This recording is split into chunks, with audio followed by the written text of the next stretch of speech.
What's up everyone, JayzTwoCents here, and there's no topic I can talk about that doesn't polarize the audience as much as laptops.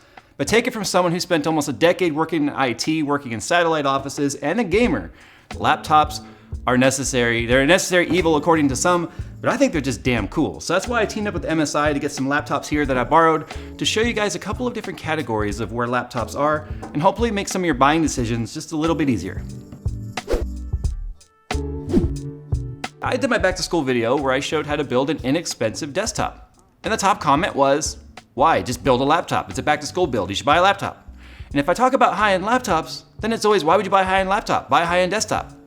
So the three different laptops we're taking a look at here, this is the GS73VR.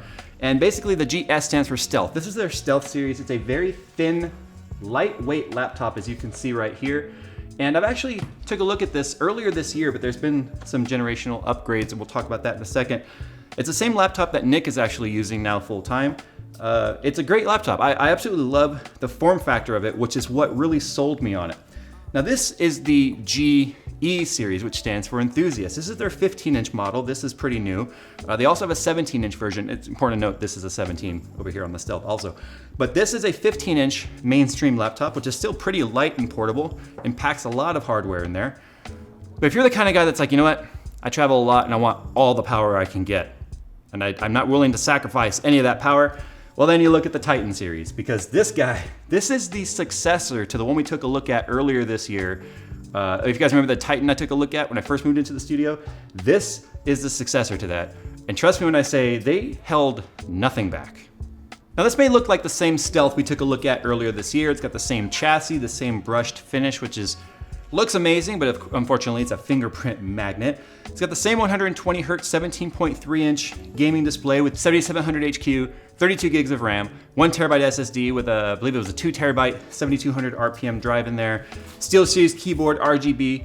It looks identical, but what's different, the previous model had a GTX 1060, and this one steps it up to a 1070 Max-Q. Now the Max-Q is something that's new this year for NVIDIA. It launched back in May with Computex, where the Max-Q has a design focus on efficiency and acoustics while maintaining high performance. So what it's gonna do is it's gonna automatically adjust itself dynamically to stay within a certain efficiency curve as well as a certain acoustic level. And they do that by enabling something called Whisper Mode, which is inside of GeForce Experience. Now what they found is that as the curve gets a bit higher, there becomes a diminishing return, where to get the next bit of performance takes a much more exponential amount of power and a much higher acoustic level to maintain things like temperatures in laptop chassis. That's the challenge here. When you're dealing with these laptops, it's getting as much performance as possible but maintaining heat, especially on a guy like this. Look at how thin that is. There's not a lot of room in here for heat pipes. Now if we look at the bottom, you can see we've got quite a bit of ventilation. At the front we've got our vents for speakers, but on the back we've got our intakes. We've also got some exhaust right here on the back, so we've got a lot of ventilation on the sides right here as well. But what that allows NVIDIA to do with the 1070 Max-Q is actually dynamically control itself to stay within that efficiency curve. So it allows the 1070 to stay right around 115 watts total graphics power draw, which means less heat and less noise. So you can actually not be sitting there annoying everyone next to you in like the coffee shop, right? You take a gaming laptop to a coffee shop, you start gaming, everyone knows you're gaming. But this guy right here actually stays pretty quiet. Now moving on to the GE63, this is their enthusiast lineup right here. This is a 15-inch model, but this is probably gonna be more the sweet spot. 7700 HQ, 32 gigs of RAM, although this has a 512 gigabyte SSD versus the 1 terabyte SSD in there, so NVMe storage. But it's actually got, in my opinion, a better keyboard than what's on the Stealth, because look at this. Per key RGB lighting, which we don't actually have on the Stealth. That's a zone lighting thing. Look, it's got some really cool features on there. But the 15-inch is gonna be probably leaning towards this one right here, also being, I still think it's my favorite, honestly. But that's not enough for you. You're a diehard gamer. You want as much power, I'm gonna put that on top, gently. You want as much power as you can get. Well, I've got something for you. This is the Titan. And that's its power brick. This is pretty much desktop components crammed into a laptop. Look how thick it is, ladies. Look at the ventilation on this guy even. Now one of the reasons why ventilation like that exists is because once you start putting high-end desktop components into a small form factor This is a small form factor PC, guys. I don't really think we should call this a laptop anymore. Let's just be fair. It's got a 7820HK. It's got 64 gigabytes of DDR4, but it's got a full-blown GTX 1080 GPU in there. Now it's not this, although that could technically fit in there if you want to be technical about it. It's the same components, the same chip, the full 8 gigabytes, the full speed, and overclockable. This guy is overclockable where these two over here are not. You can overclock the GPU, you can overclock the CPU, and get a massive amount of performance. But where this one's different than the one we took a look at earlier this year is they've changed the keyboard. It's a SteelSeries low-profile mechanical keyboard. So you've got your clicky click on the keys. You've also got per key RGB lighting. Again, the thing I'm kind of sad that mine doesn't have, but I digress. It's a behemoth. Now this version of the 1080 is actually not the Max-Q, but they do have a Max-Q 1080 as well that are available in laptops. This one you can even get in a full-blown GTX 1070 SLI if you want it. So that's a bit incredible. This right here is probably not gonna fall under the category of travel friendly. Yes, you can travel with it. But you know, I've had the Titan now since earlier this year. The other Titan is now Brian's computer. Hi Brian, say hi. Hello. Brian's over there. He's been using this now for work, and he likes a big laptop. He's a big, strong guy. But if you're on planes and stuff a lot, I used to try and use it when I was traveling. It's not very friendly. It's extra deep. It's a little slide out tray with a guy my height. It's just, there's not a lot of room for it. That's where something like this, in my opinion, is definitely the sweet spot. 15-inch, it's gonna fit in any laptop bag. This, I found, I think, 2 laptop bags while shopping that actually fit it in there. So that's something worth taking, keeping in mind when you're shopping for that. 17.3-inch display, but this has 2 displays available. This is the 4K version that they sent. However, it's also available in the high refresh rate 1080p version as well. And what's performance like on these? Well, I don't know, let's play some games and see what happens. Transition. So I was gonna do GTA 5 as a benchmark, but for whatever reason, my external, it won't let me migrate. But Steam is stupid sometimes, and so am I, but whatever. So we're gonna do 3D Mark Time Spy instead, because you can download it for free, and at least I think it's free, and you guys can compare at home to see how your results are doing to these laptops. So we're gonna go ahead and just run it in 2 configs, because remember, I said that this is an overclocking laptop. It's currently in sport mode, and we're just gonna leave it that way. The fan is at auto. There's no overclock applied to anything yet, but if I took an overclocking laptop and I didn't actually run both benchmarks with overclocked and non-overclocked, I think you guys would tear me apart. So we're gonna do both and see if there's any gains to actually be had. Okay, so we got a combined score, 6,391, a graphics score, 6,944, and a CPU score of 4404. So I'm gonna take a picture of that because I don't wanna forget. I always seem to forget these numbers, and then I'm like, what was the first number again? So what kind of options do we actually have available here? If we go into the Dragon Center, we go to System Tuner, we can go to Turbo, and under Turbo we get this little wheel that we can click, and then we can adjust our GPU offset and our CPU offset. What happens if we go to GPU? Let's offset, see, we can do a 200 megahertz offset. Let's try 150, and then the VRAM clock, let's do 250. These are numbers that I can typically get on a desktop GPU, like wherever it went, the one I had out here. But we also are gonna have to give this thing some airflow. So once you click Cooler Boost, what that basically says, annoy all your neighbors for the sake of performance, because screw your neighbors, it's all about the FPS. So we saw a pretty significant improvement. We went from a 6391 to a 6995, and our graphics score went from a 6944 to a 7491. And our CPU score actually came up even from a 4404 to a 5809. So obviously we went from 4.0, which is where it defaults to 4.2. So 200 extra megahertz on the CPU, 150 extra megahertz on the GPU core, and 250 megahertz on the GPU RAM. So as you can see, we clearly saw some improvements here while overclocking this laptop, obviously at the sacrifice of acoustics. And if we look at our temperatures, what do our temperatures do? Our temperatures maxed out on the GPU at 68C in an overclocked 1080 in a laptop.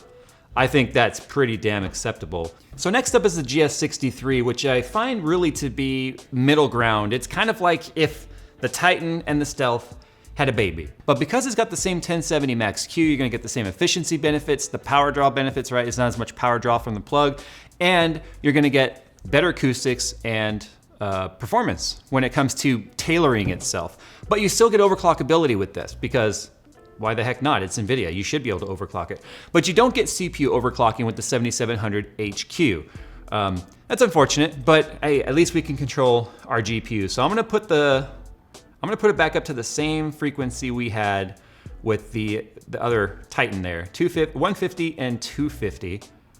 Because why the heck not? We could probably push that farther, but it also has a pretty decent amount of cooling on the bottom, as you can see right here, and there's a lot of air that's actually moving through this laptop. So we're gonna go and run TimeSpy again and see how it does.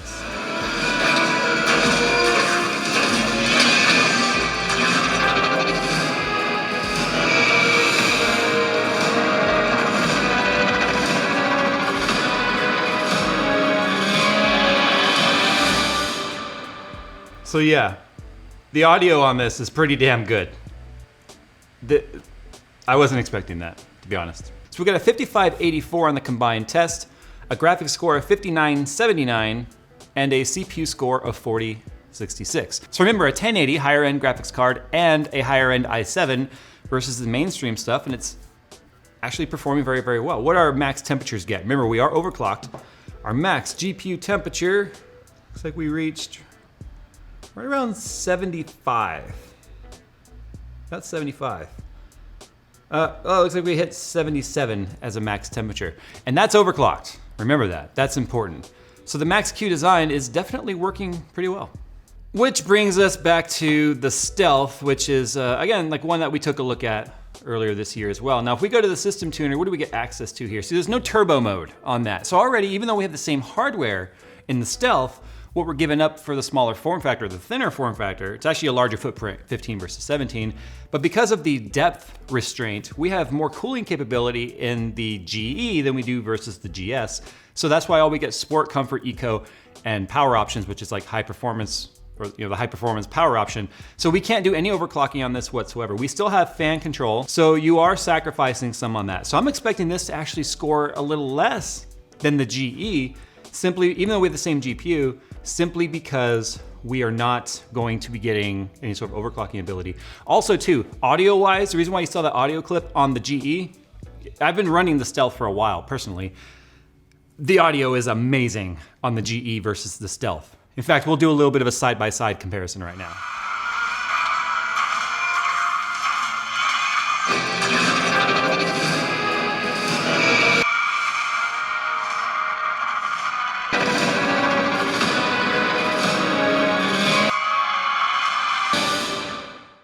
So it's no surprise we got a lower score with the Stealth. A 4486 combined, 4541 graphics, and 4201 CPU. Simply because we were not able to overclock the GPUs. No, the password's back. I told you, that's what I said.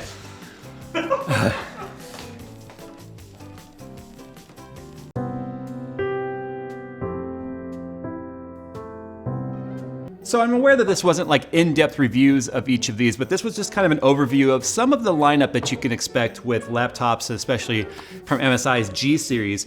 I mean, it's kind of like a small, medium, and large, right? Uncompromising, overclocking, big, heavy, forbearing, is that the right word? Dictionary. Brian, somebody, is forbearing? What does forbearing mean? Why is she laughing at me? Or I guess it kind of works out this way. Like I would be the Titan. Brian would be more like the GE, right? He's smaller, but he's strong, right? And then we got Nick over here, who's just kind of like the more agile, the little thinner than us kind of thing. We hate him. But at the end of the day, laptops are here for a reason, and it's good to see that companies are innovating like the Max-Q technology from NVIDIA and then MSI for incorporating this stuff and giving you a decent amount of options. My favorite of the bunch is still the GE63. I love this right here. I want it. The sound quality of this alone was like, oh my God. I mean, we'd expect good sound out of the Titan. There's lots of room for big speakers in there. But compared to the Stealth, right, because it's so thin, doesn't have a lot of depth to deal with putting big drivers or anything in there, but the sound was just so full and rich out of the GE. So anyway, guys, thanks for watching today's video, and a huge thank you to MSI for letting me borrow these laptops so I could do this video for you. What laptop would you choose and why? Sound off in the comments below and let me know what it is you look for when you're buying a new laptop. Are you guys more concerned with portability? Are you more concerned with uncompromising performance? Or do you kind of want something more in the middle ground? Like, price is no object for you guys. What would you buy and why?